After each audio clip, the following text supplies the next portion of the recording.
I'm a first-time home buyer. I'm going to start looking at houses. Boop, No, boop, boop, boop. stop. There are things you have to do first.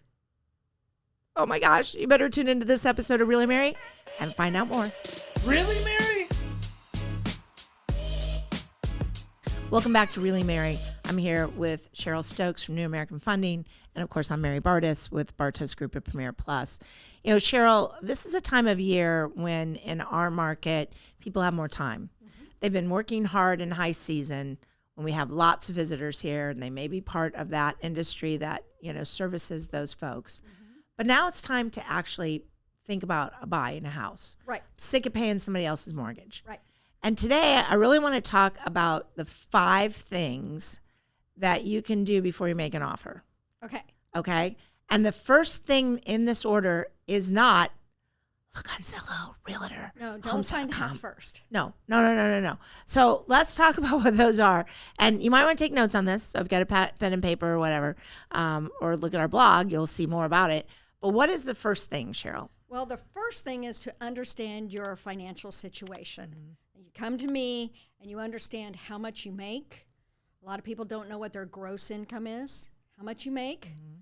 how much you spend, and how much you have left for housing expense. Mm. That's the most important thing. Then you know what you can afford when you're looking at a house. For sure. And, you know, I find a lot of people, first-time home buyers, don't know that. Right? I make a lot of money. Well, what does that a lot of money look like? Because do you have student loan debt? Do you have a car? What's going out versus what's just coming in? Well, and they don't understand that what we look at is not just what they have left. We look at overall debt combined. Mm-hmm. So it's what do you spend on that car? Mm-hmm. What do you spend on monthly minimums on your credit card? And your student loan is deferred, but we're required to count it at either 0.5% or 1%, even though you're not paying it yet. So we do have to count that against you. You have to understand what that means. Mm-hmm. And then how much do you have left? Well, I feel like that's a little depressing when you think about the B word called budget, but it is important in the process to understand and know what your numbers are. Well, and then if you understand your budget and you have proper expectations, you're looking in the proper place and you don't get your sights set on something that is unattainable. Mm-hmm. And if you're a first-time buyer and entering in the market, enter at your level, live there, grow there, and then when it's time, you move on. Absolutely. And you know, in the day that we started, I started at one house and then moved up. I don't move very often. Cheryl does. I don't move very often. I move a lot. Yeah, she moves a lot. But it starts with assessing your financial. Yes. And then determining your budget. That's number 2. And in that budget, remember, if it's a condo, you have HOA fees. If it's a house, you might not. So that budget has to include what type of property you're looking at. Well said. What about number 3, right loan? Find the right loan. Okay, I am seeing more and more first-time home buyers in the market, more than I have in the last 2 years, which is terrific. That means affordability is back.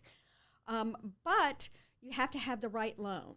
Do you need an FHA loan because your debt to income is a little higher?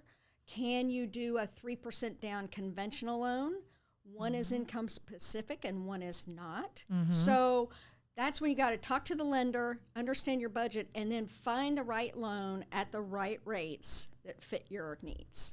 Okay, we have gone through 3 things. They are assess your financial situation, determine your budget, and find the right loan.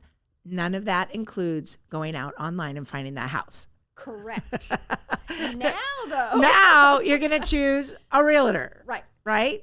Right. And you want to make sure you have the right one of those. You do. You need a good experienced realtor who understands how to help a first-time buyer. Because they're not all that to be the case. Correct. I can't even speak. They don't all know how to help a first-time home buyer. Right, because there are nuances, and you want someone on your team who is going to understand that you might need seller concessions. You might have a very specific budget, so you have to look in a very specific area for what you can afford. So you need a good partner who's going to work with you and your lender to find the right house. Now, I love that word you use, team.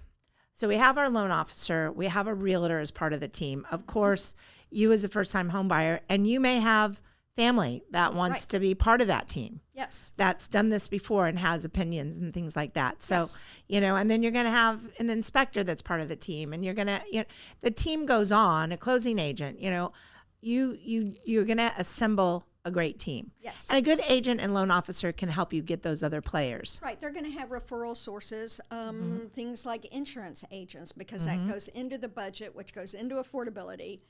So you want to have all the right people on your team to start the process.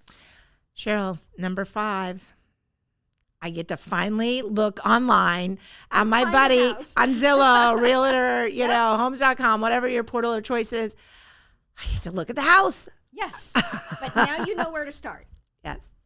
I love that. So again, there's 5 things that as a first-time home buyer, you're going to really think about. A lot of those are yucky things that nobody likes to do. It's like eating your broccoli. Determine your budget, your financial situation. Those are reversed. Find the right loan and loan officer. Let's make sure that you've got that team member, choosing your real estate agent, and then finally I get to start looking for a house.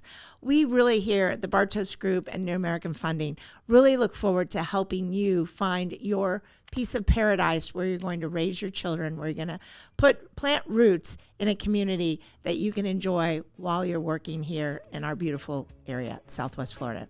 So until next time, I'm Mary Bartos with the Bartos Group. Cheryl Stokes, New American Funding. And we'd love to be part of your team.